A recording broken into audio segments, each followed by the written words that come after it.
Hi, and welcome to episode number 44 of Light the Eye, presented by the U of I Credit Union. I'm Scott Beatty. And I'm Robert Rosenthal. Our last episode, we had Brad Underwood here. So for this episode, we have no guest. We have us. We have us. We have us. We'll see if we get the same view count with just us. I'm sure it will. We're just as interesting. Got a lot to catch up on in the spring sports. Golf just got done with the Big Ten championships. They're on to the NCAAs. Tennis has advanced. Baseball's final home weekend. Some shuffling in the administration of U of I athletics. And our producer, Mazie Garrett, it's her senior day. We will celebrate her right after we Light the eye.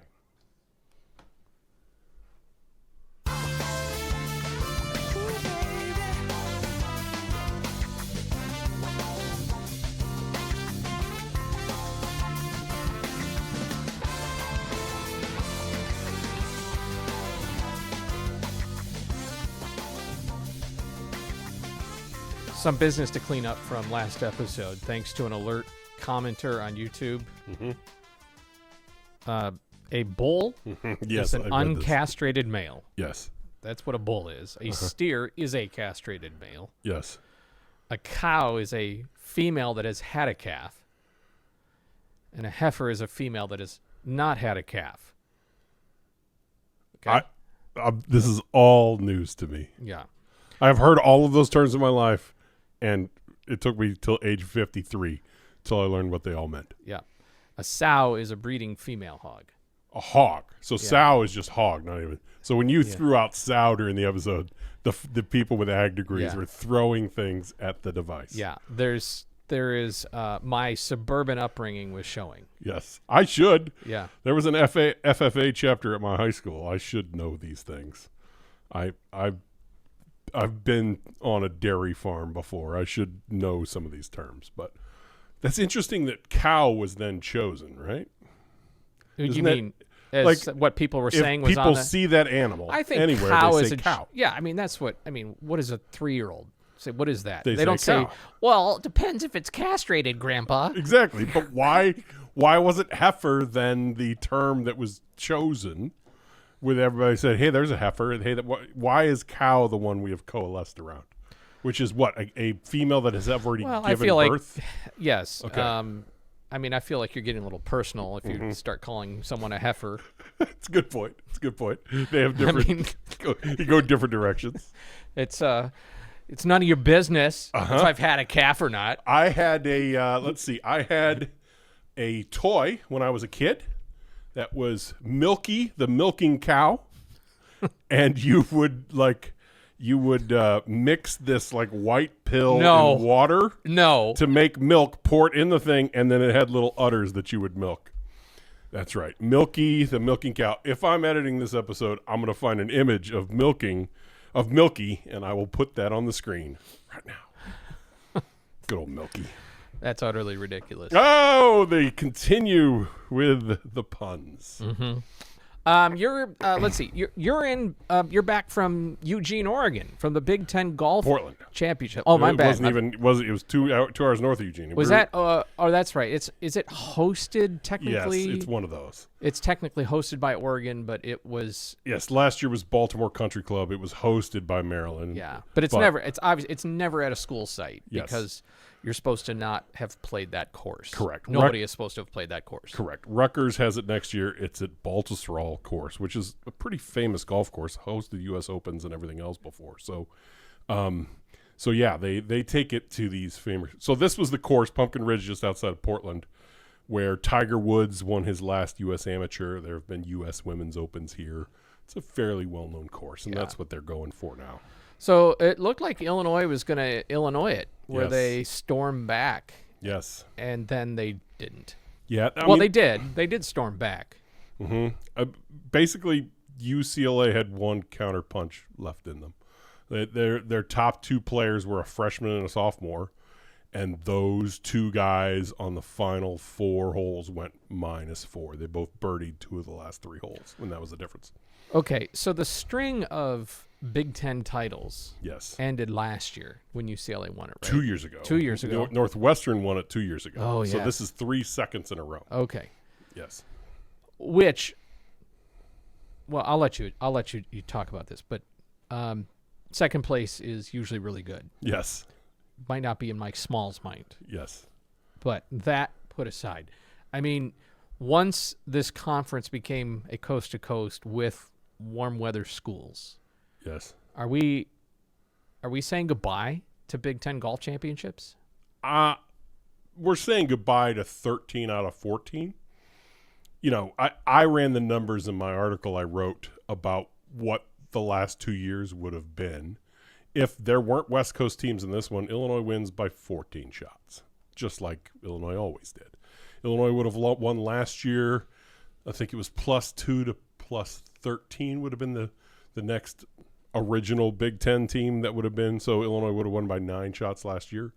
But instead it was UCLA 1, Oregon 3, Washington 5. You know, it was that kind of result. Here, this was UCLA 1, USC finished 4th, I think, or something like that. So, yeah, it's a different world. Look, Florida has always had a great golf program. They won a national title a few years ago. Florida has won 2 SEC titles the last 15 years because it's just really hard with a whole bunch of great schools to win that title. There have been great basketball schools that don't win the Big Ten tournament every year. So when you have this, the result of Illinois winning 13 of 14 was Illinois is a school that invests heavily in golf and has the best golf coach in the country, and the rest of the Big Ten schools kind of maybe think about it from time to time. Now you have 4 schools that really invest in golf, and it's going to be a lot more difficult moving forward. The 4 schools being Illinois, Oregon, and USC and UCLA? No, I'm saying you've added 4 schools that really care. Because Washington has a bit of a golf. Washington once stole an Illinois player, like before the transfer portal. So they've had a history of, you know, part of what you're saying when you're saying invest in golf is even before the transfer portal, there was this thing that a guy would be really good at, I don't know, Purdue one year, and then, well, it's time to leave. Like, obviously, you're not going to play all 4 years at Purdue. Now you've proven you're good enough to go play at Florida State or to go play at Wake Forest or whatever. That's kind of how it always happened. And, you know, even the other schools in the Big Ten would get pretty good. A few years ago, this happened. Iowa has a kid who goes to the finals of the U.S. Amateur. He immediately transfers to Florida. Like, it's just how it has happened in golf. Illinois has been the school that's been able to retain the good players and been able to recruit even more and everything else. And that's how, you know, 13 of 14 Big Ten titles. So yes, I would say not winning a Big Ten title, this is the sport where a conference is really arbitrary. Yes. There's no non-conference season for golf, and then we got to go through the Big Ten slate, and look how we've owned it. It's one event a year. There's other events they go to where there's some Big Ten teams, but you're basically playing nationally anyway as a golf. So it's not nothing when you win a Big Ten title. Yes. And, I mean, believe me, they celebrate it, and there's trophies and everything for it, and pride carried with it. But the fact that you don't win the Big Ten championship doesn't necessarily reflect, like you said, like Florida. Like you could still be really good. You could still win at the Nationals. Yes. And yeah. Plus, we've talked about stroke play and versus match play and all that at the end. But the Illinois team that lost to Northwestern 2 years ago and finished second in 2024 then went on to win the stroke play portion of the national championships by, 14 shots, 16 shots? Like, dominated everybody else. And then lost to Georgia Tech in the quarterfinals of match play. But, yes, when it's golf, right? You can the result, I was there all 3 days. I watched 12, 13, 14, maybe 15 hours of golf, walking hole to hole. My step monitor. Maybe I'll put that image on the screen of like, here's Robert steps this day. Here's the 3 days covering a golf tournament, and now back to only walking. Walking's really good exercise. That's right. So anyway, the result of this was one kid, a freshman from UCLA, Josh Kim, was red hot, just figured something out in the zone. If you're a golfer, you remember the round where this happened to you, and it was like, I cannot miss a green right now. And it's just, for whatever reason, everything's clicking. So UCLA, if you take the rest of their team, they were even par on the whole tournament. Josh Kim was 8 under for the tournament. That won him the individual award. UCLA was 8 under, his 8 under, and that won them the tournament. So sometimes that's all it takes in a tournament like this. Everybody's playing closer to, the worst teams are a little more over par, but everybody's close to par in a course like this, and one kid shoots 8 under and puts his team on his back and leads them to a Big Ten title. Time to bring in our producer, Mazie Garrett, to say hello. How you doing? Hi, I'm doing good. How are you? The finish line is in sight for you. Oh, yeah. Yesterday was my final day of classes ever because I don't have class today, and tomorrow's reading day, which means get ready for finals, and I don't have any finals, so I'm free. Well, you're done. Basically, yeah, just a couple tiny little things, and then I'm done. That was perfect. You hit all 5 dones. Congrats on being done. Yes, thank you. Well, we're going to acknowledge it because this is your penultimate episode. But we're going to acknowledge you, kind of like how they do in like the diamond sports where they do senior day on the second to last game because in case of weather. Sure. Yes. Right. So we've got another episode that one more episode you're going to be a part of, but we will properly acknowledge you this episode just in case of rain. Perfect. Since Thank you're you. Done. And we will tell the people, you can tell the people what's next. It's kind of big. No, you don't have to tell them now. No, we'll say that's a tease. Just okay, it's a tease for later then. Yeah, but you're going to reveal what's next for you. Yes. And how Light the Eye was a launching pad into the career. Exactly. Very very obvious. All right. Illinois men's tennis hosted regional play at the Atkins Tennis Center, and they are into the Sweet 16. They beat Yale. They beat Vanderbilt. And the reward for beating a pair of high academic private schools, it's the worst bracket ever, is a trip to Columbus, Ohio to face the number 3 seeded Ohio State Buckeyes, where, checks notes, the Illini have already lost, against whom they've already lost twice this year and seem to always run up to the stinking Buckeyes. Yeah, I mean, for people who don't follow tennis, it's hard to come up with a, I guess maybe it's similar to having to play Iowa in the Elite Eight, but Iowa's it's not similar. But it's the same, like the bracket comes out and you're like, are you kidding me? It's more like paired with Ohio snakes. State. Why did it have to be snakes? Yes, it really is. And it's a function of golf and tennis are like this. They just take the rankings, whatever the computer spits out, and those are the seeds. There's no committee. There's no seeding. It's just pretty much straight down the line. And so it said Ohio State is number 3, and it said Illinois is number 14, and 3 is going to play 14 in the Sweet 16. The overall, they're technically a 1 seed. Illinois is technically a 4 seed, but it just says those 2 teams will then meet in the Sweet 16. So, look, Illinois came very close to lost 4-3 in the semifinals of the Big Ten tournament on a single match that went to 3 sets. So there was 1 set at like 5th singles that decided the entire thing last time. So it's very, very, very close to beating them, and it's very possible. And why not Illinois? The first time they played in the regular season, Illinois lost 5-2. Then the semis, as you just mentioned, came down to Zach Viala for Illinois, won the first set, and then dropped the last 2 sets to Bryce Nakashima of Ohio State. I mean, Illinois won number 1, number 2 singles. They also won number 6. But they lost 3, 4, and 5. For those of you who don't know, you play 7. There's 7 points up for grabs. Yep. The first point comes from 3 courts of doubles play, and you play 1 set. So as soon as one team has won 2 of the 3 courts, they have won the point. the doubles point. So they play that. There's 1 point. Now the next 6 points are determined by 6 individual matches that are played for 3 sets. And that's why it can all come down to who's got the better player on the 5th court. Mm-hmm. Well, Gabrielle DeBrew and Kenta Mayoshi are having great seasons, fantastic seasons. And Brad Dancer, who I'd love to get on the program here when it's all said and done, has just done another whale of a job. But Ohio State seems to be a tennis machine. You talked about investing in golf. Ohio State invests in tennis. Yes, absolutely. You know how every school, it's like Iowa or Penn State and wrestling. Like, this is our thing. We're going to be really good at it. Mm-hmm.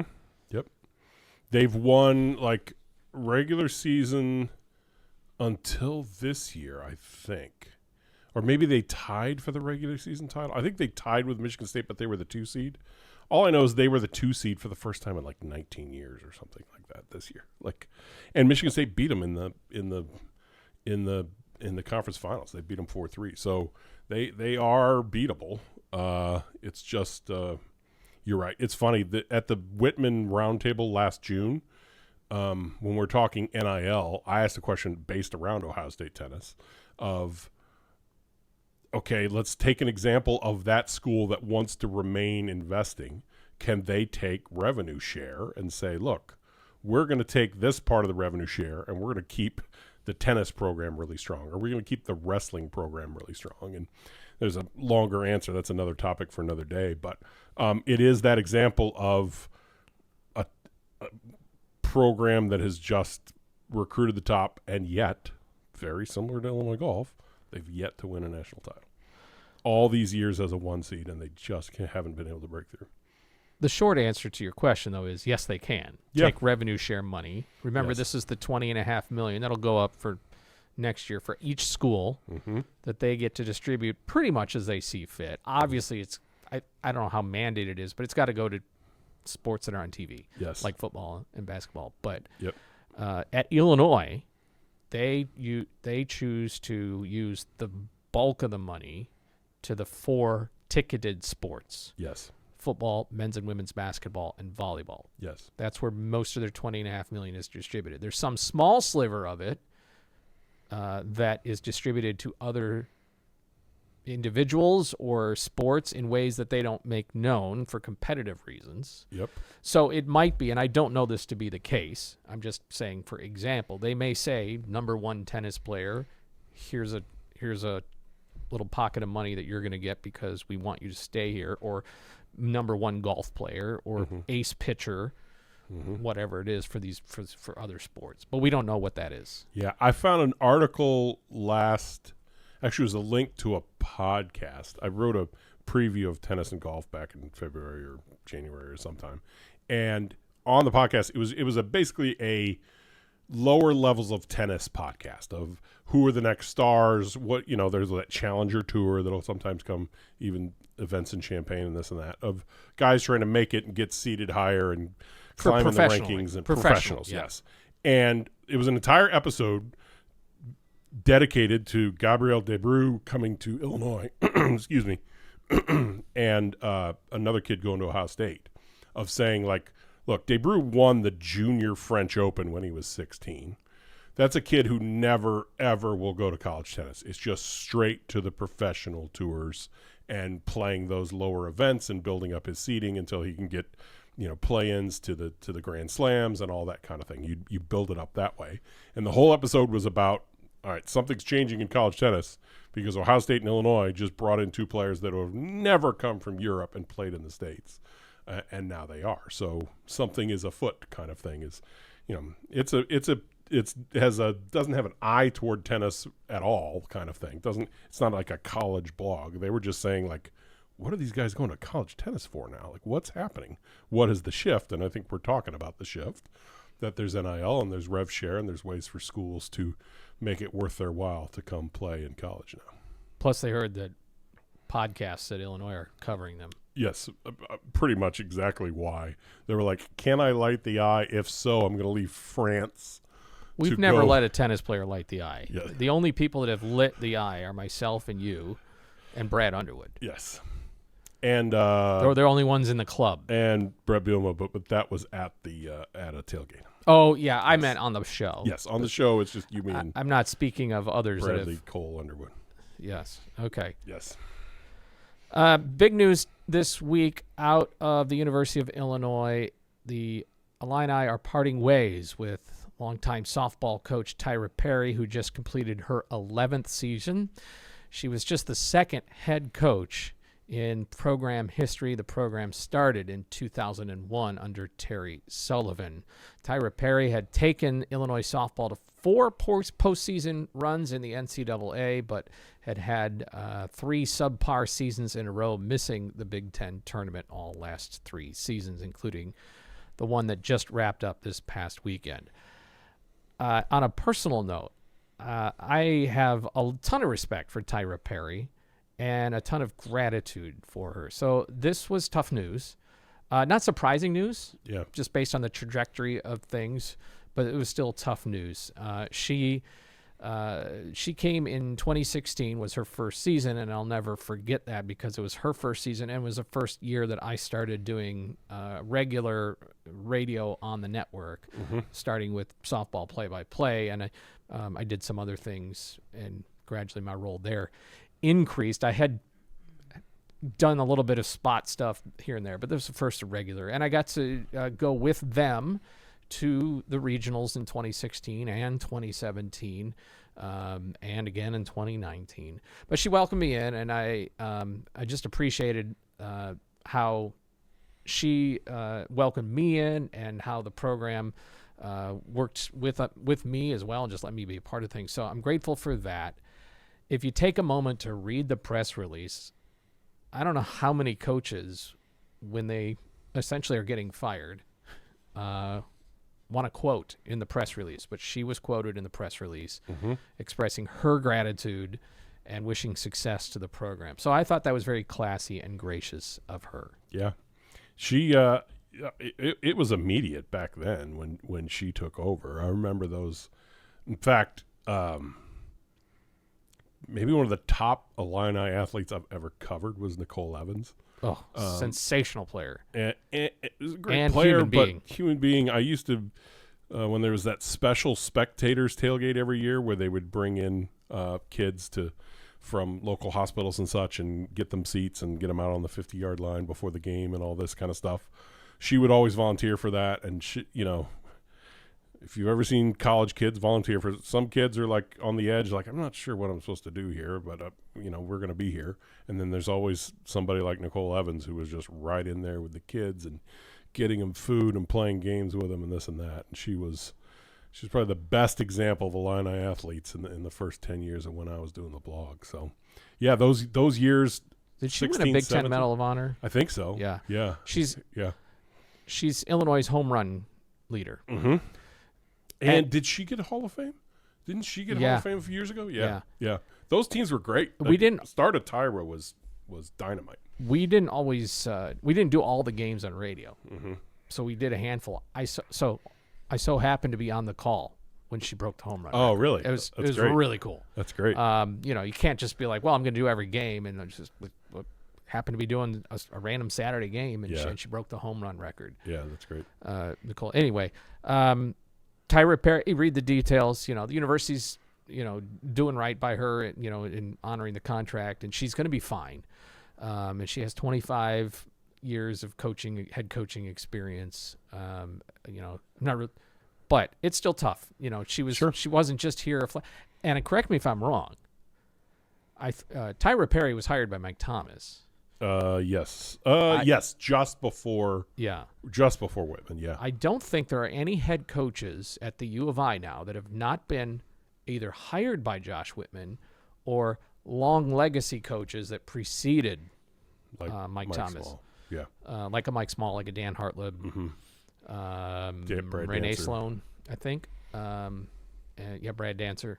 So, but it's just an interesting time for Josh Whitman as the athletic director. There's been a lot of turnover here for one reason or another. Tyra Perry is the latest, but Evan Clark a week ago, women's tennis, announced his retirement. Mike Poeta was let go because of an investigation. So Jeremy Hunter took over there. But all of a sudden, there's just kind of this churn. He recently made a switch at swimming and diving a couple years ago. I think it's more than a couple of years ago now. Mm-hmm. Obviously, Janet Rayfield retired from coaching and had a new soccer coach in. So there was sort of this stability of coaching, and now there's some churn there in the, I would say, the not as high profile sports compared to the big three, but You're right. Just a thing to note. And we can get into this. A couple of administrators have left. We noted earlier in the year that Roger Denny, the deputy, left to go to Oklahoma to be athletic director there. He's also just taken Mark Torresani, who was football chief of staff, with him to Oklahoma. That's not so much of a thing that fans really touches the fans. It's just that's an internal operation thing there. That's really a critical role, chief of staff for football. Mm-hmm. Surprised me. Yeah. Like shocked me. Like Torresani worked for Bielma forever at Wisconsin, at Arkansas, then he went somewhere else until Bielma got the job here, and then he came here with him. So it's been his right-hand man, literally the office right next to Bielma's, the guy who handles everything in that building. I mean, look, don't get me wrong, good for him. This is a step up. Yep. This is in higher up in the admin side and everything else, and I'm sure in his 3 or 4 years, being the AD who was closest to football, Roger Denny saw the skills of Mark Torresani and wanted him to help advance his career and bring him to Oklahoma and this and that. But it's a loss for Illinois. It's a big deal. There's a lot of change there as well. Yeah, Roger Denny, Torresani, Tom Moreland. Tom Moreland is exiting to be the athletic director at Toledo. Yeah. Congrats to him. We talked about that on a previous episode. But with Roger Denny's departure, coming back to the administrative fold for Illinois is Tom Michael, who was on the staff at U of I for a long time and then was the athletic director for EIU for the last, it's been more than a decade, I think. Mm-hmm. I think done a bang-up job there. He's coming back to be the deputy, the number 2 athletic director. And let's give Mazie a history lesson. What is Tom Michael known for in basketball? I mean, my answer is probably going to be a little different. This is important for Mazie to know. I mean, he was an Illini player, recruited in 1990, I want to say. He was the second leading scorer on the 91-92 team. Played for years, and then you fill in more because I'll go back to high school here. Well, I'm just gonna say I think he's still a record holder for 3-point percentage, right? Is that the case? I don't know that. He was a really good shooter. That was my point. Yes, I have a poster somewhere in a box that had a picture of Dion and a picture of Tommy Michael, and it was like Mr. Inside and Mr. Outside. Like it was that for me. So here, this is going to be a little Metro East but I grew up in Highland, Illinois, so I'm a half hour from downtown St. Louis. Tom Michael's from Carlisle. Led them to a state title in 90, 89, something like that. Let's just say it this way. In the Metro East, in the far reaches of the Metro East where I lived, there were 2 legends. There were 2, have you seen this guy play? There were 2, we're going to a high school game in Carlisle tonight because everybody keeps talking about this kid kind of thing. And it was Tom Michael at Carlisle and Paul Lusk at Westglen in Trenton. Paul Lusk is now one of Painter's assistants at Purdue. He was a Purdue assistant, then he got the Missouri State job, didn't go well there, and he went back to being assistant under Painter at Purdue. But those 2 names, Tom Michael and Paul Lusk, were like Southern Illinois basketball for years. They were absolute legends. And Tom Michael, when he committed to Illinois, was a huge deal down there to have this kid who couldn't miss, who was going to come play for Illinois. Yeah. All around good guy, so it'll be nice to have him back in the fold for the offices at Bielfeldt. Yes, and he's always been like I saw him at the Final Four. Like, he's still an Illini alum and fan, and I saw him with a couple other former Illini basketball players. Like, yes, he's the Eastern athletic director, but he is Illini through and through. So great to have him back. When we come back, we're gonna send off Mazie. I don't know if we'll send her off well, but we'll try.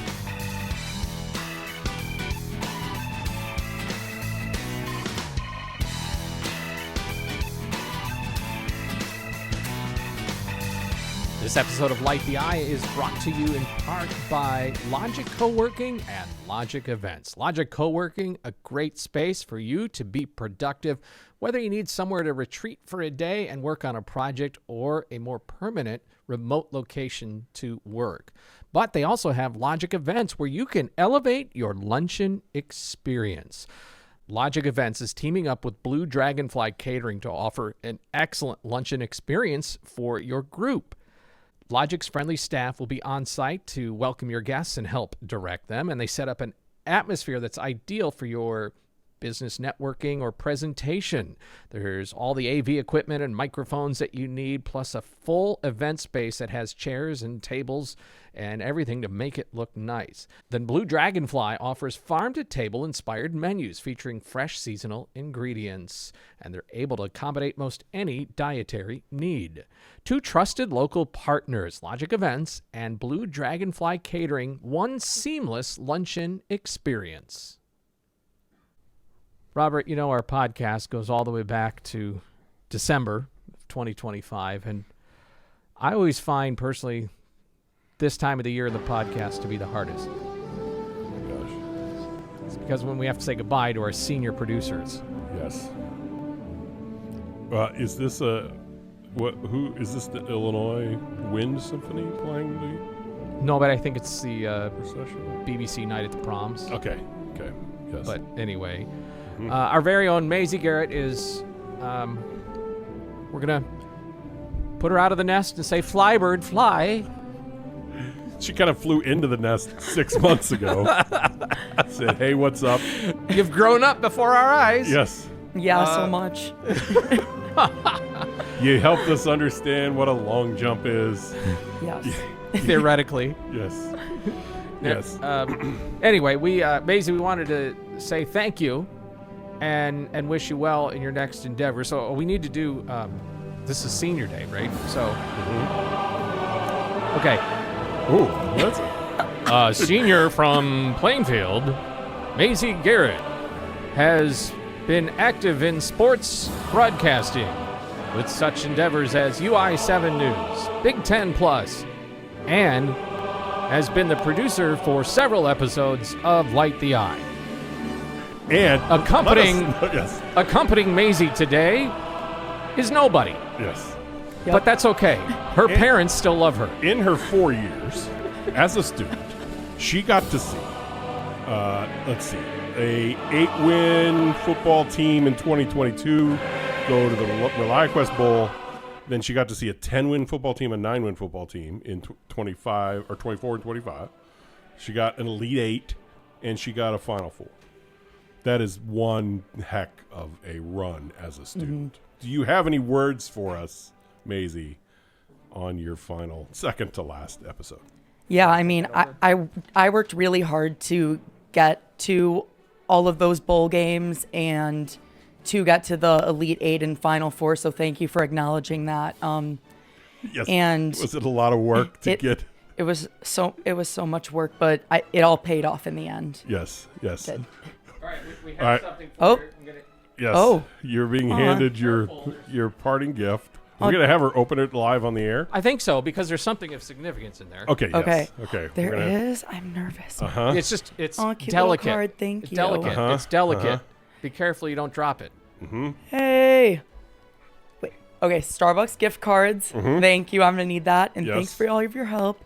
Here's some confetti from the floor in Houston. Yes. That's awesome. There you go. A piece of orange and a piece of blue confetti. Real Final Four confetti or Elite 8 confetti. Elite 8 confetti. That's awesome. Thank you. Iowa confetti. Thank you for all of your work over these last. Easy. Now this is where you tell the people what's next for you. Yes. Yeah, This is big. All right, it is. And Robert, I will preface by saying, don't hate me, please. I beg. But when I heard about this, I thought, oh, what did I say on that episode about Iowa? Oh, crap. You know what? And that's okay. Yep. It's okay.